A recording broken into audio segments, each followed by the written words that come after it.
Okay, so wanted to continue this video with a more clear presentation and understanding of what it is to connect two identical 12-volt batteries together in series. So as you can see, these are two identical batteries. They're both 12 volts, like I said, and 100 amps each.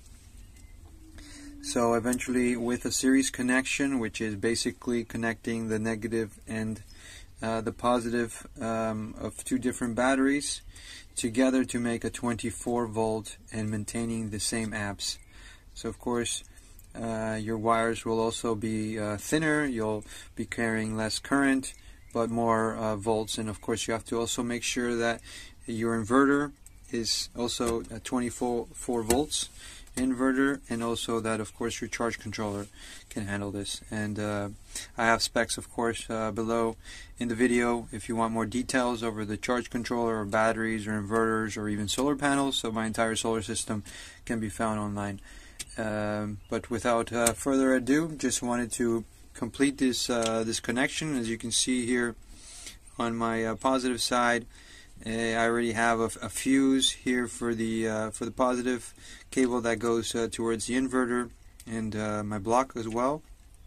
And of course there's also a cable coming in from the charge controller to charge the battery. So that's ready to be set up. But first I wanted to connect the two batteries in parallel. So as I said, you need one battery's negative terminal, which is here. I have screws, so I'm going to grab you show you how you screw it in. And then also here's the other side, which is a positive side. So they're flipped around. So basically you're going to grab a thick cable such as a 8 AWG or gauge cable or something thicker. This is, I believe, a 16 millimeter squared cable. And so yeah, the thicker the better. So just put one to the negative side, one to the positive side. Simply with, you see these screws here. Sometimes you can have battery terminals. Sometimes your inverters or a battery kit comes with it, so you can use what works best. But for me, it's just simple screws. So as you can see here, you might get a little spark. Just be careful. Always use caution. And that's it. That's basically it. You also can test now the connection from the two with a meter. So let's test it out. So the opposite sides will tell you the volts. 24 volts. Here nothing. No.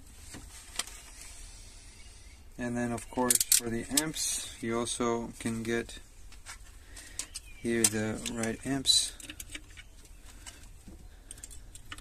So you can see 100 amps. So the amps stay the same, but the volts double. So 26 volts. I just ended up actually recharging these two batteries with a slow charger, since they were basically depleted the entire winter, weren't ever fully charged for the long winter here in the Netherlands. It's a very cloudy place. But yeah, that's the connection for the series. So now we can go ahead and continue our connection here with the positive and the negative connection that feeds the inverter and also connects the charge controller with our battery bank. Alright, so yeah, since I already have this fuse, you always want to make sure you have a fuse going out from the positive side of your battery bank. So I've added one here already, and of course, yeah, made some crimps for the terminal. So yeah, the same applies here. So there's that. And now for the negative side, we also have our negative cable from our charge controller coming down. So also connect that over here. I don't know if you can see it's all the way back there, but yeah, it's quite dark there, so you just need a flash of the light later. Yeah, this helps here.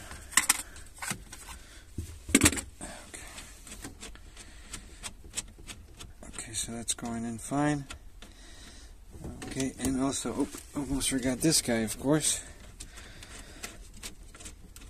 So this other cable goes to the inverter, negative cable. So I got the negative inverter and another one coming from the charge controller. Yeah, make sure they're not too overbent when you're screwing it in or crimping. Yeah, since they can disconnect, so just be careful. And the last thing before I forget is the BMS, or the battery monitoring system. This is Bluetooth enabled. Just have to connect it to either battery, so one on the positive side should be here, the hot side. Okay. And one for the negative side.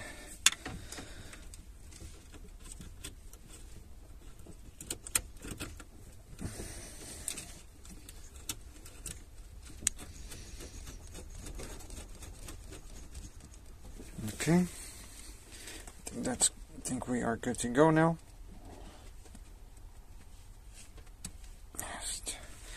Eventually, yeah, you want to also tighten it with a simple wrench as well.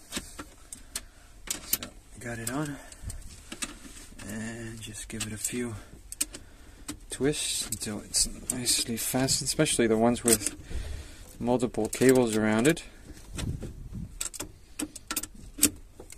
Okay.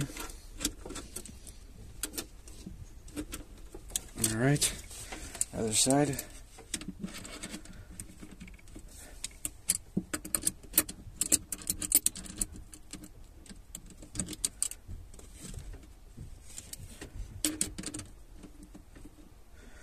Okay, that's it. And last thing, and we can flip it. Okay, so we're going to make sure this system is working. So first we're going to turn on the power that's feeding the system. Where is the other cable? So I'm missing just the positive cable from, where is it? This one here. So this one fell down. Okay, that's where it is. So I have to just connect this one here. Just over. Just get underneath. Let me keep this standing up actually.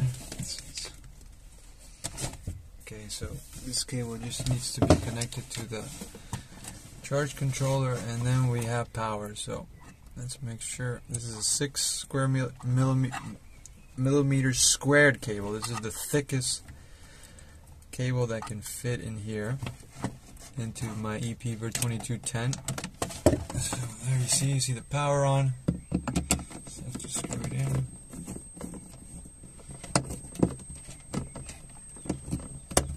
Okay, you can see we have power there, a lot more than before. Hopefully it doesn't deplete like it did before. And now we're going to test it again with the solar panels on. Here we go. Shall we test first to make sure we have even power there? I'm curious to see how much power we have before we turn them on, so I'm going to quickly just check this. Let's see. I have my voltmeter here. Let's see what is coming in from the top at the moment. It is 36 volts. So 36 volts from 2 panels at the moment. And how many amps? We have 1.5. Okay. Let's see what happens. Okay. Turn on our photovoltaic panel. Let's see the reading. It's detecting them, but again, nothing is happening. But you have to give it some time, 30 seconds usually.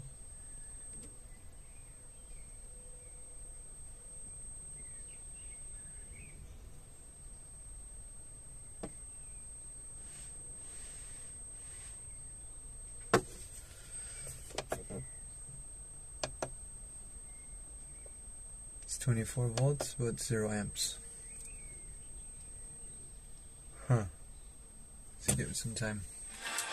So after rewiring the battery, my battery bank from a 12 volt to a 24 volt, I was able to increase, of course, the voltage, maintaining the amperage. This I thought would support the 36 volts that are currently being generated from my photovoltaic panels. As you can see, I tested it before powering up that breaker or allowing electricity to flow into the charger, and in the end, still the rewiring did not influence anything related to recharging these batteries. So as you can see, they've completely depleted. They've gone from at least I had a 50% still of each battery, and now down to 0%. After a while, yeah, I realized, okay, the system, the charge controller, the solar power system is not going to recharge these batteries, so I got a slow battery charger, and I increased them to 100%. After doing so, I rewired the whole system and had the same result. So it seems to be, in conclusion, to be a defective charge controller.